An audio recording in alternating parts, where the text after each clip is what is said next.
Welcome back to the GP Productions podcast.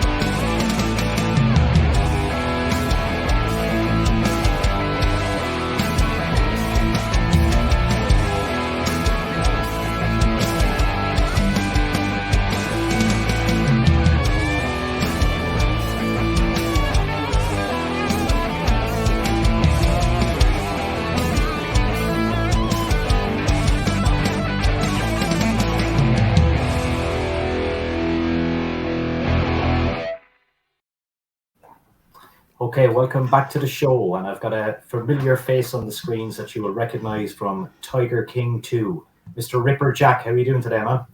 I'm doing great. I'm doing great. And thank you for having me on here because your intro, there are some very big names in that intro. So I'm pretty honored to be on your podcast. I'm very good at sending emails, and that's about it. So look, we know we've seen you on Tiger King.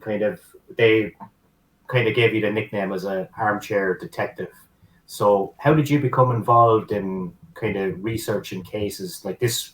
Obviously, Tiger King wasn't the first one. This is a longer story than that, I imagine.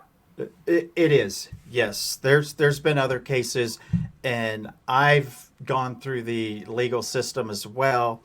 And when you're going through the legal system by yourself, it's very tough to navigate. And when I went through my ordeal, when I mean, my first ordeal, there's been a couple, but my first one, it was 4.5 years. But when I finally came out on the other side, I told myself if I ever have the opportunity to help others in getting justice for being wrongfully convicted, wrongfully accused of something, or just wronged by the justice system, that I would try and help.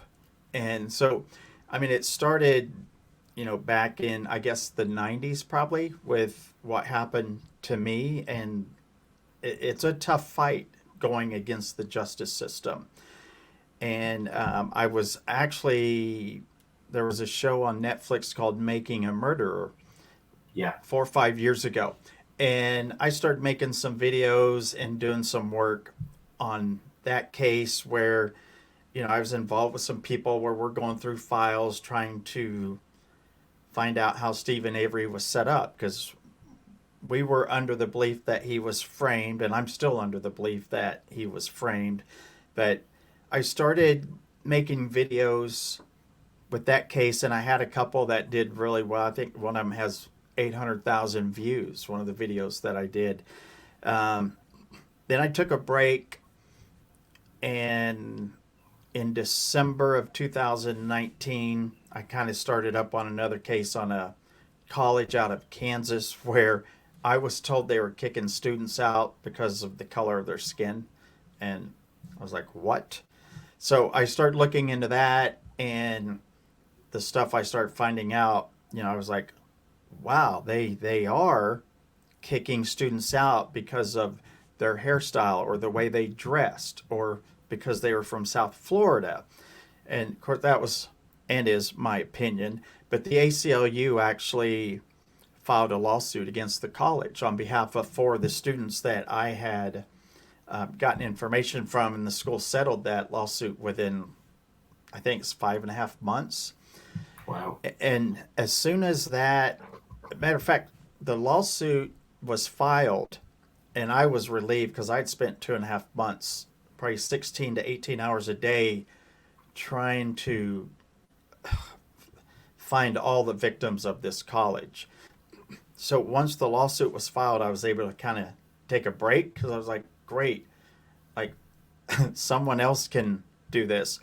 And I think a week later, I saw that crazy show Tiger King, and that would have been a couple of weeks after it came out. And after I finished watching it, I thought it was like one of those mockumentaries, like a fake show. And as soon as it was over, my wife and I, we actually finished watching the last episode in bed.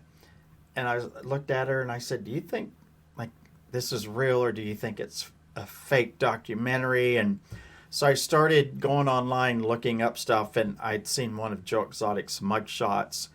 And when I saw the mugshot online, it hit me because I'm in Oklahoma, but it hit me, and I was like, "Oh, I remember this. I remember seeing his mugshot on TV because he had a mullet."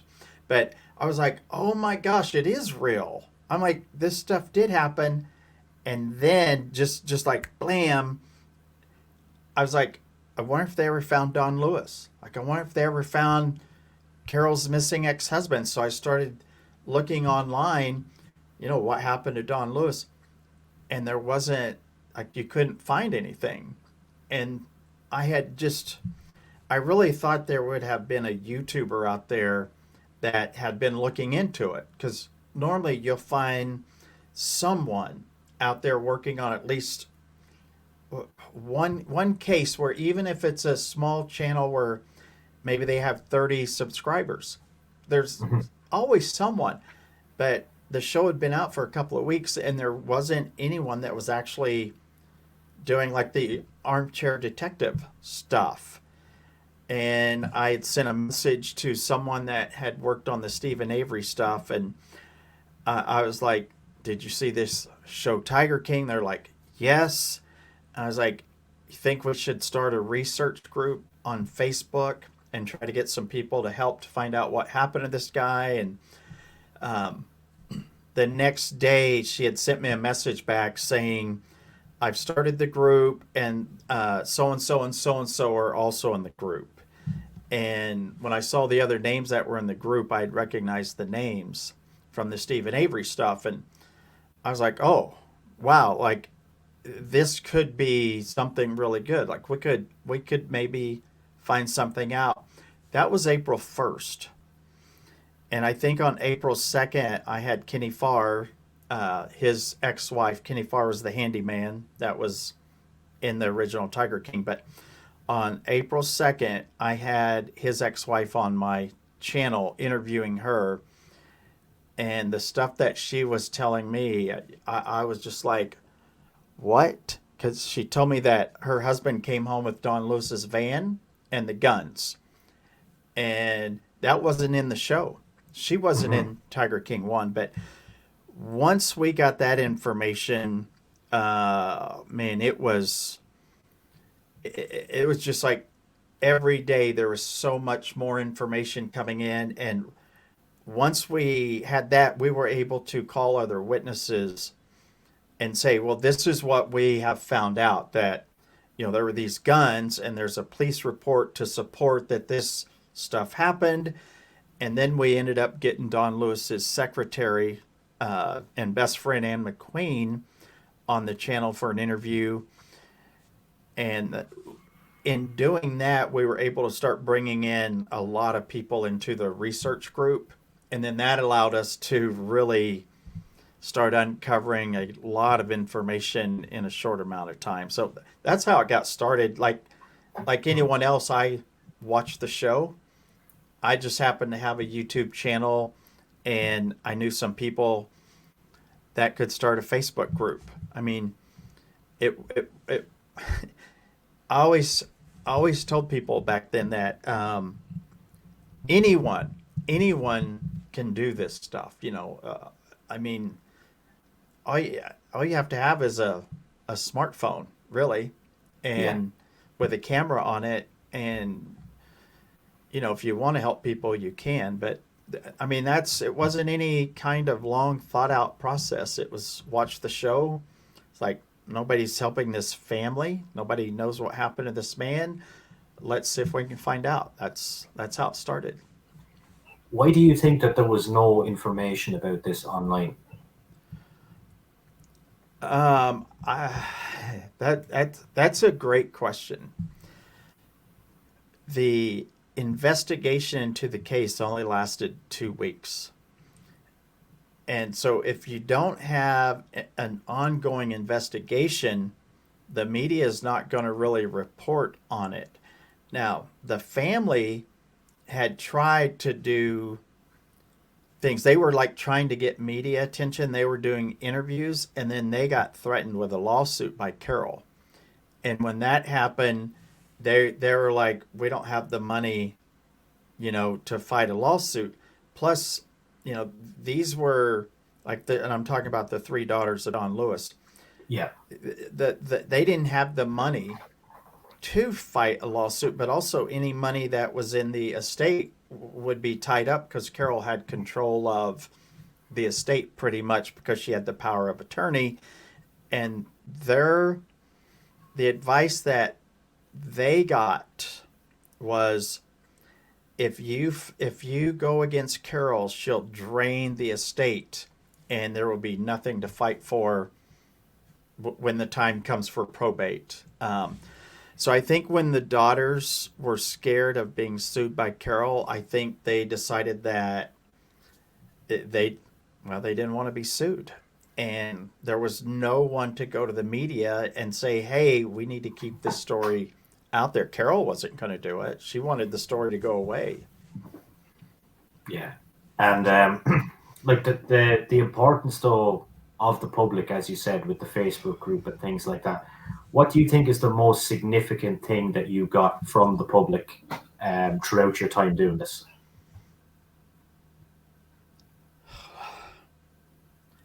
I think the biggest thing wasn't like one piece of information, but it was that the family and these other witnesses who came forward were not scared to come forward and talk anymore because we had an army of people helping and there to support and defend them if needed.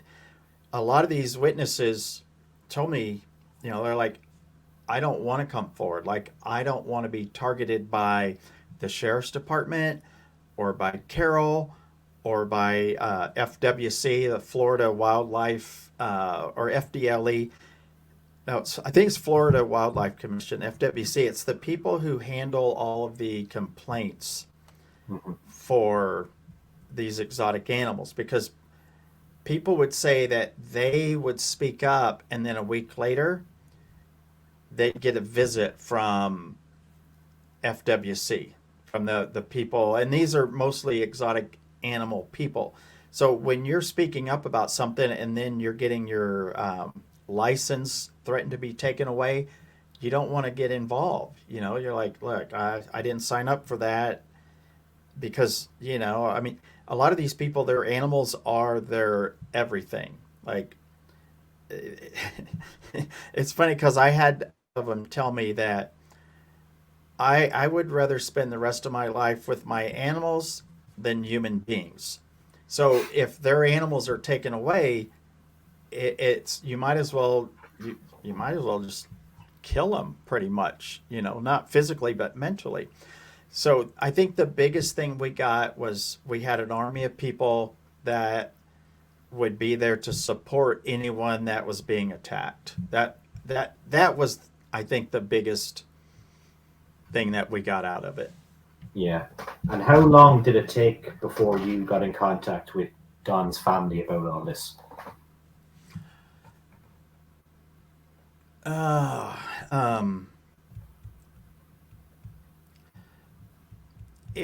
His immediate family, I think it took a couple of weeks. I'd have to go back and look. Yeah, but not long anyway.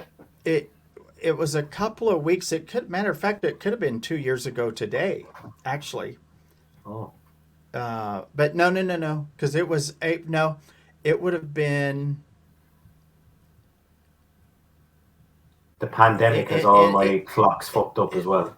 Yeah, it was a couple of weeks because what ended up happening is after I spoke with Kenny Farr's ex-wife, I tracked down the fiance of Don Lewis's granddaughter, because Don's granddaughter, Tiffany, had put a video out on TikTok and it was getting a lot of hits. And I tried to reach out to her, but her TikTok was blowing up, so it just wasn't even. It's too hard to get a hold of her. But we found out who her fiance was, so I tracked him down and I called him, and then he was able to tell her that, hey, there's some guy in Oklahoma that's, you know, uncovering information about your grandfather. And then she ended up putting me in contact with one of the daughters via email. I think I got an email from one of the daughters actually, and it might have been a week after I started making the videos. So April 8th or 9th, maybe somewhere around in that time. And then by the end of April, I went out to Florida and then I met with them. But probably 2 weeks before I actually talked to any of them on the phone. But the oldest daughter, Donna Pettis, and I, we were emailing back and forth, and I was sending her information that we were getting.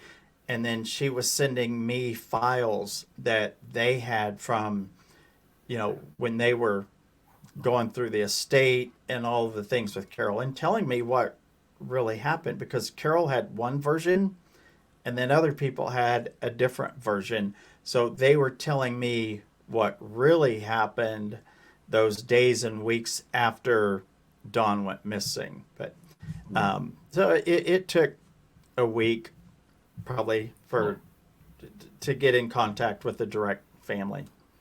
Yeah. So obviously Carol kind of tells one side of the story, and then she kind of felt hard done by from what she was saying with the way that she was portrayed in Tiger King.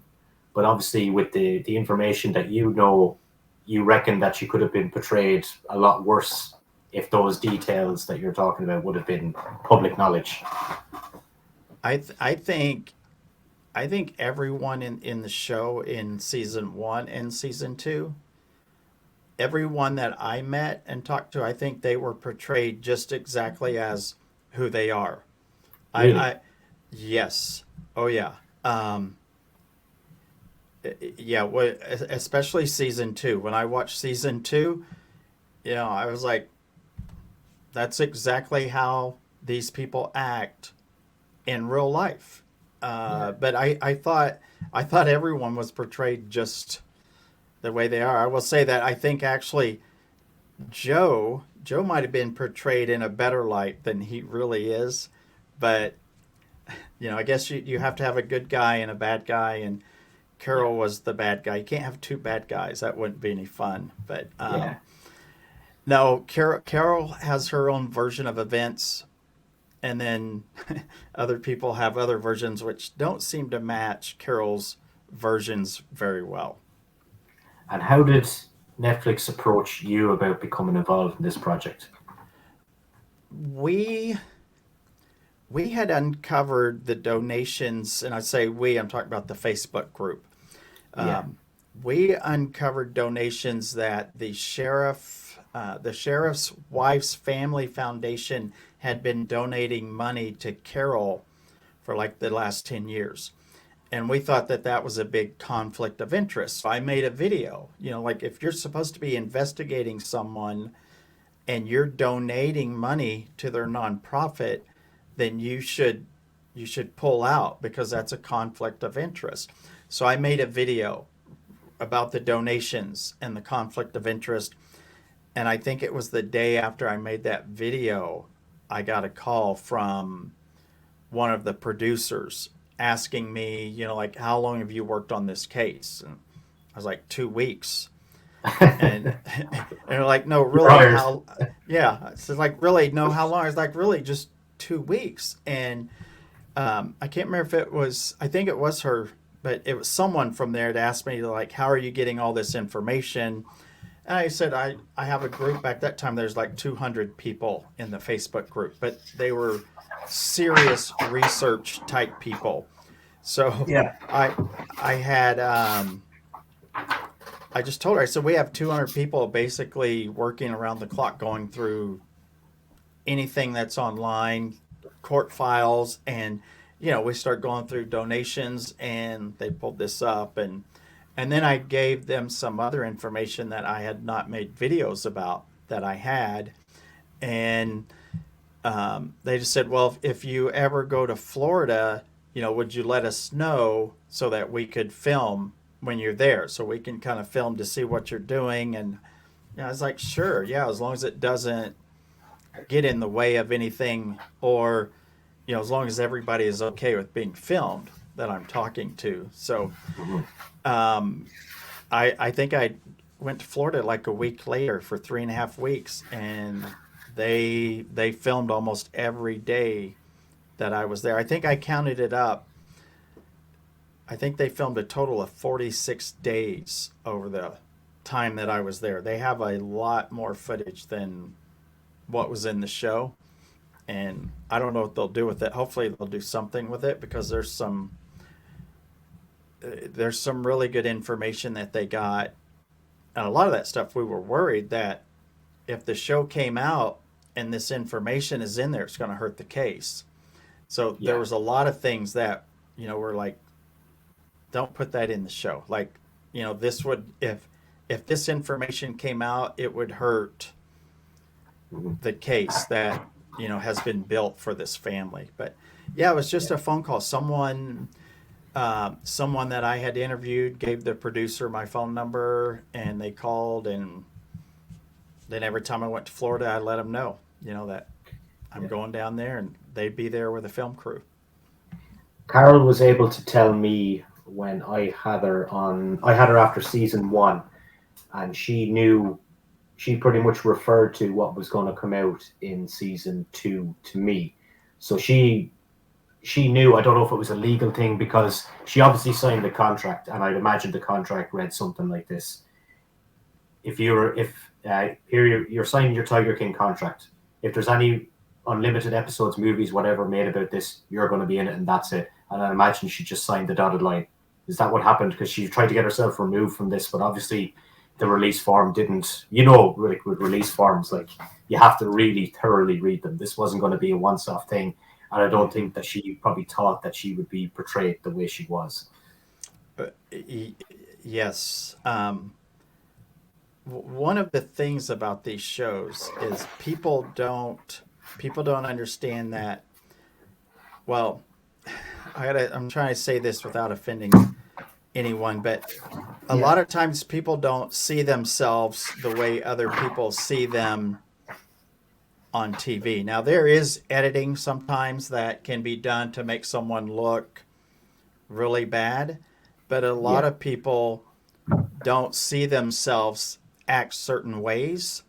And when they finally go back and watch it, they're like, "Oh man, I don't come across very good on that." Which is, if you paid attention to the Johnny Depp Amber Heard trial currently, they yeah. were recording each other because they were not agreeing with, like the following day they would not agree with how they came across. So they started recording each other so they could go back and look at the way that they were acting.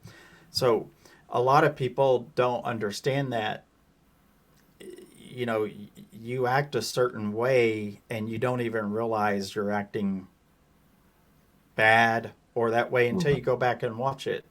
But there is editing that can be done, but from all the people that I met, um, I think everyone came across just how they are in real life. Yeah. That's I mean that's how it looked to me. But yeah, Carol signed a contract that was or a release form that's just a generic release, any and all things related to Tiger King for infinity. There's no expiration on it. So if they come out with a third one, they can use her in that too, as long as it's called Tiger King. It's kind of Mhm. scary to think about. Yeah, the only thing that they can't do is obviously record new footage with her. But from what you've said, and John Rinke was telling me, like there is tons and tons of even some of the old stuff from Joe's place still to come out. Have Mm-hmm. you ever been in contact with Joe himself? Yes, yeah. Yeah. So I know Joe began. he's not very well at the moment, isn't he? Well, it depends on um, I saw, it came out that he had prostate cancer, like a aggressive form of prostate cancer. I ended up getting a copy of the report when he was diagnosed, and it was not an aggressive. It was actually the best case scenario for prostate cancer. And a good friend of mine who's a doctor looked at it and he told me, he said, this is the kind of prostate cancer that you can live 30 years with and you'll end up dying from something else. So Yeah, um, I don't know health wise how he's doing. I know that he did not have an aggressive form of cancer. Now, hmm, anyone who's in prison isn't going to be doing well yeah, mentally. Prison is just not, it's not a good place, and the prisons are already overcrowded with, the sicknesses we have going around. I'm not going to use the word. Um, yeah, it's just not a good place to be when you're confined in small areas with a bunch of people. So um, I hardly doubt he's doing that well because of where he's at, but I don't know if it's health reasons or if it's just mental reasons. And like I said, um, prison's a horrible place, and I don't like the system. I don't think, people that do violent crimes, I think, they should be locked up.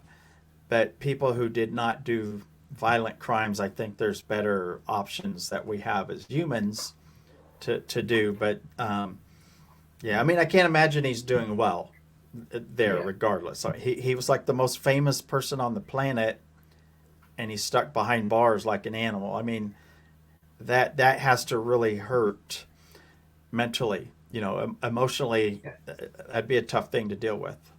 Yeah, because like how badly he wanted to be famous, and then as soon as he's famous, he's I, away from everything. I When know.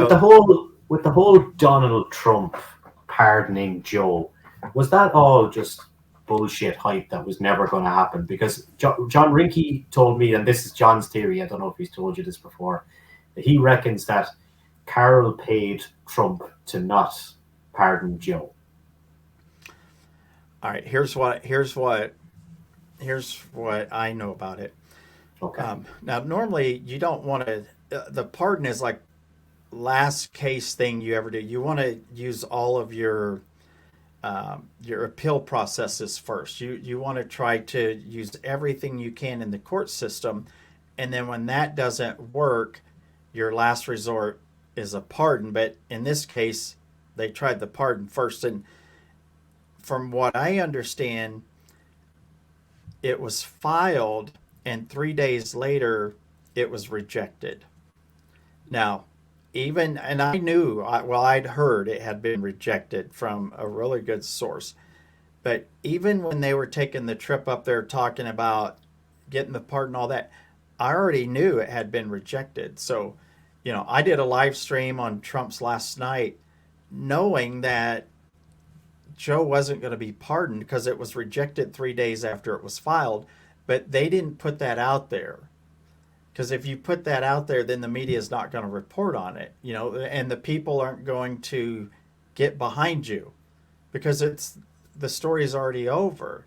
So I don't. I thought that was a little fishy that they would have had to known that it had been rejected, but they were still going along with the story that we're going to go there, we're going to pick him up. We've got this limousine waiting. We've got all this media here.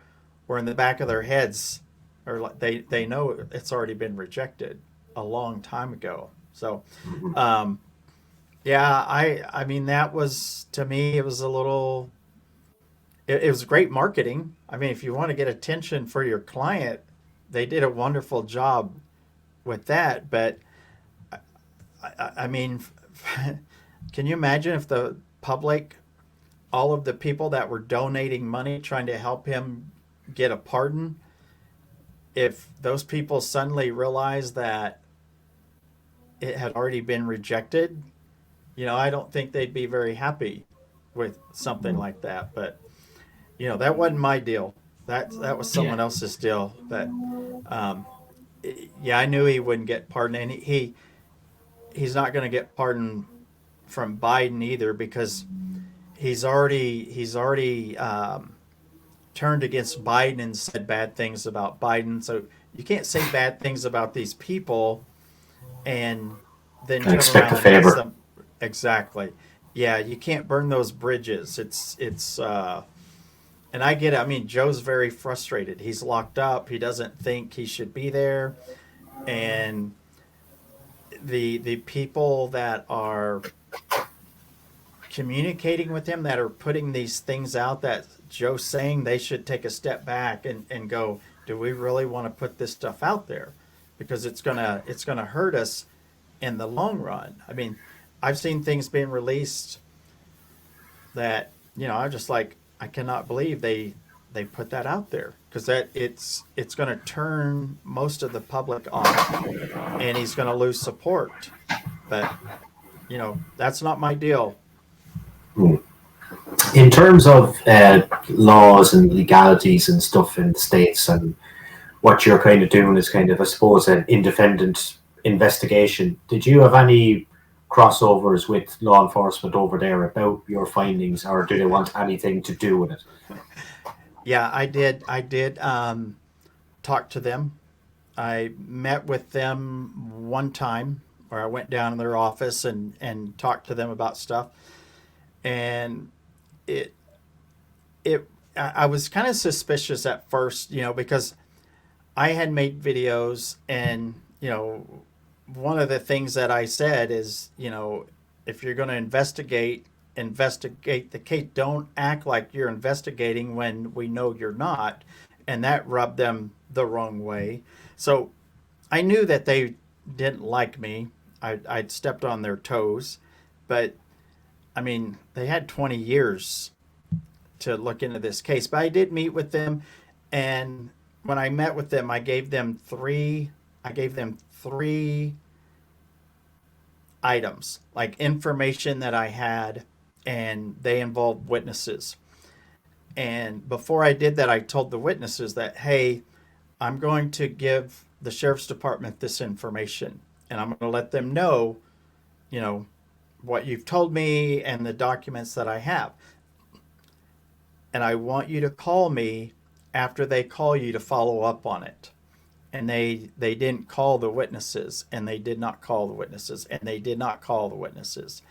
And it took, I think it's maybe 6 months later, someone from the sheriff's department said something to someone, and that person said, well, he's not going to give you anything else because you haven't called the three witnesses that he already gave you.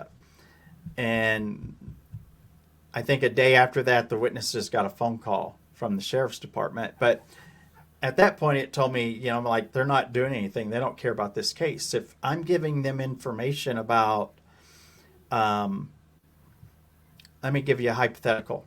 Let's Yeah. say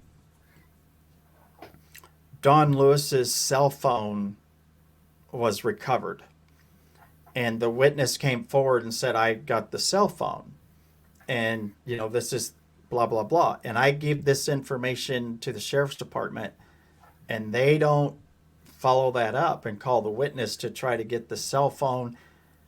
Then it really looks like they don't care, like they're not doing anything, because the cell phone Mhm. is an important piece. And this is a hypothetical, but Yeah. but the information I gave them was important information. But yeah, I mean, I know they don't like me, and that's fine. I mean, Corporal Garcia, when they asked him about me in the show, he kind of blew me off, and that's fine. I mean, his feelings and thoughts about me only motivate me and others to do even more work Yeah. on this stuff. So Yeah. but I mean, I don't blame him for being upset. We made him look bad. Yeah. Where are you now with this whole um, thing? Currently, we've been working with Alex Spiro, I have to be careful how I say this. The family has retained Alex Spiro, and Alex, if you don't know Alex, he's like Jay-Z's attorney. He's the attorney for Elon Musk. He's been attorney for Mick Jagger. He's like the best attorney in the country. And he used Okay. to be a prosecutor, so he knows how to put cases together. Um, so currently, they've got files and files of information, and then when we get new stuff, I just pass it forward to the people that need it. So right now, um, right now things are still being worked on, but um, there's been non-disclosure agreements signed and other things. So right now, nobody's talking about any of this stuff because it's too important to let something out because every time we would put something out, not every time, a lot of times we would put something out, other people out there would start changing their story. And what you really need is for someone not to know that someone has certain information. So when you do finally get someone under oath and you ask them a question, they don't know what you know. And they tell the lie, and then you impeach them basically, or perjure them, or whatever you want to call it. But so right now everything's kind of hush hush, which is fine by me because I know that there are some really smart people working on this stuff. And I always wake up every day, like, is today going to be the day? Like, we finally, you know, hear something that's Yeah. happening. So, um, right now, I'm just waiting, and when I get new information, I just pass it forward. Yeah. And in terms of this, like, do you expect this case to become closed? And if so, can you put a timeline on it? I can't put a timeline on it because we don't control, the sheriff's department or the state attorney. Like, that's the one thing that a lot of people don't understand, because I would, and I still get messages like, when are you going to arrest Carol? And I'm like, I can't arrest Carol. Like, that's not up to me. That's the sheriff's department or the prosecutor's office. Um, I think I think what has to happen, I probably shouldn't say this, but I think what has to happen is there has to be, I think the sheriff's office has to be turned upside down. I think there needs to be a new crew in there. I think they have information, and they're not doing anything with it for one reason or another. Um, I mean, here's one of the things, and I'll talk about this because this really bothers me.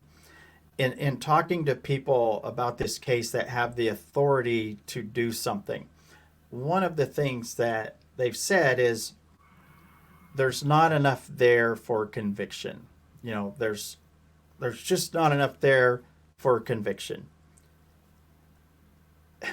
That's not their place. I mean, I understand what they're saying, but over here in the States, we have juries for that. Juries decide if there's enough there or if there's not. But there were multiple people of power that told me, if we had this or this, then there would be enough. But that's really not their position. Their position is to, do their job, which might require turning things over or getting a grand jury and presenting the stuff there. But they've already got the mindset that there's not enough here, and that's not their decision to make. But I can't give a timeline because I just don't have control over that that part of this case. But I will tell you that the tip line still rings. The tip line comes to me, and once a month, even now, when when nobody's talking about this stuff, I'll still get, there's at least one a month. That, I mean, it rings probably now maybe 4 or 5 times a day, where before it was every 30 seconds. But probably about once a month, there's one good lead that comes in that I have to follow up and try to corroborate some of the things that they're saying. Mhm. But yeah, I don't know. I wish I could tell you within a year, but uh, It's out of your it, hands. it is, and it's really frustrating. It's very frustrating, and it's frustrating, to the family because they know what happened, and Yeah. that's what I mean. That's what they told me And just a couple of months. you know what happened as well because you've pieced all this together yourself and you I presented have pretty a much. I I believe I have a really good idea of what happened and why, and the three people involved. Yeah, Yes. Um, but this can't be really spoken about at the moment anyway, in detail. there's there's things that you know we can talk about. Like one of the biggest clues out there, when Carol and Kenny Farr went and broke into Don Lewis's office, within a week of him being gone, and they took everything out of the office and took the whole office away. At that time, they both knew that Don Lewis was never coming back. If they knew Don was alive, they knew that they would never be able to go up there because he would have been pissed as hell if he showed up and his office trailer had been moved or ransacked by Carol. So they knew. They knew he wasn't coming back. And, my question is, how did they know that he was never coming back? I mean, they obviously knew. I mean, Carol went and disconnected his cell phone also. The guy's not even missing a month, and she goes and has his phone service shut off. Now, if your loved one is missing, you don't go shut off their phone service, their cell phone. I mean, that's like your lifeline to that person. And then there's other things that happened as well that I'm not going to put out there, but you know, they knew he was never coming back. I mean, and even season 2 where Kenny Farr messes up about the guns, where he doesn't remember where he got the guns from.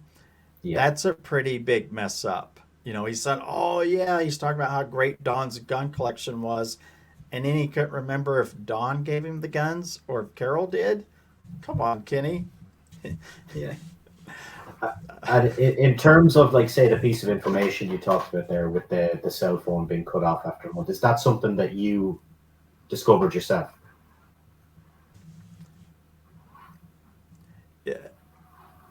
Yes, that was during an interview with someone. They told me that they had gotten the here. I'll tell you. Anne McQueen had the cell phone in her name. Don's cell phone was in Anne McQueen's name. Yeah, So it was Anne, Dawn, and Carol. Their three cell phones were under Anne's name. So I think it was on the 29th of September, or I don't remember the exact dates, but it was like 29 days after Dawn went missing. Anne went to use her cell phone, and her cell phone was dead.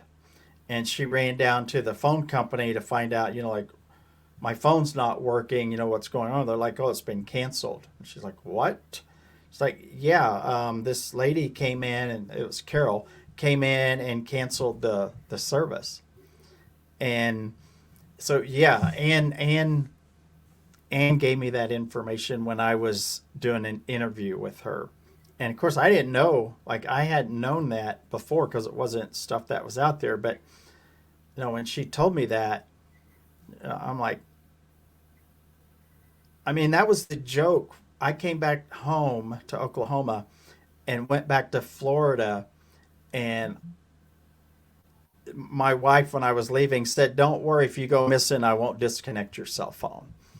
You know, I mean, that was kind of a joke that my wife and I had. Like, you know, if you Yeah. go missing, I won't disconnect your cell phone because it's such an odd thing that you would disconnect the cell phone of someone that's, you know, been missing for 3 weeks.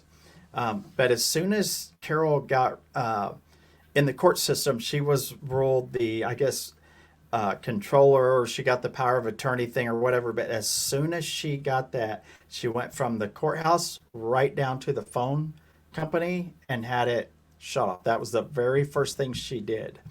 I found that to be really odd, Wow, that's some very odd. crazy stuff. So, in terms of yourself going forward with this, you kind of said like a lot of this stuff is out of your hands. Is there anything that people that may be watching this can help you with, or where can they find you to help you if they have anything that they may find of Well, interest to you? I still have my YouTube channel, Ripperjack Media. People can always comment over there. There's some videos over there. There's a Tiger King playlist over there that people can watch.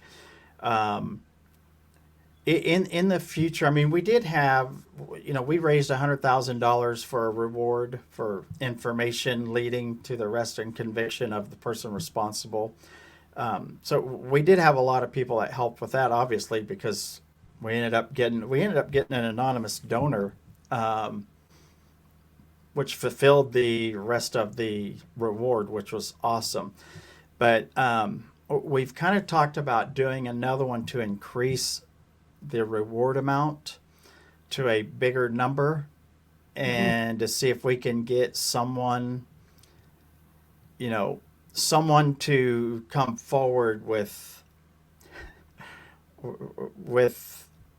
you know, there's one there's I say there's I one can, I can, piece. I can, I can tell by the way that you're talking that you know this person, and you know this person knows something, and you've investigated it, and you haven't heard from that person yet. And this person could be It, crucial. That's what I get from this. you're exactly right. And a Yeah. hundred thousand dollars is not enough money to get away because they would need to go someplace away from where they're at now and start over. And $100,000 is just not enough to have to pull out from where you've lived for, you know, 40 some years. Um, but one of my ideas when I was talking with some people is like, you know, if we had $1 million reward, I think that would be enough to get this person to come forward and spill the beans. You know, I mean, Hmm. for $1 million, you should be able to go to the other side of the country and live your life. And Comfortably. Yeah. yes, I think so. Hmm. Um, but yeah, the people can come to the YouTube channel, or I'm on Instagram. I don't do a whole lot of social media, but you know, I will put videos out on YouTube every now and then. But they can drop by, you know, my Instagram, which is the Ripperjack Media, or the YouTube channel, and post comments there, and I read just about every comment that's posted. And if anyone has information about the disappearance of Don Lewis, by all means, you know, shoot me an email at ripperjackmedia@gmail.com. That would be the fastest way to get a hold of me. Yeah. Man, absolute pleasure to talk to you today. Look, I hope we can do this again when maybe the wheels get in motion with this thing again, or if we ever get that closure. When, yeah, if something happens, we definitely need to do it again for sure. Yeah. Yeah. It was an absolute pleasure to talk to you today. Absolute All right. gentleman. Thank you very much. Have a good Thanks so day. much, man. You All too. right.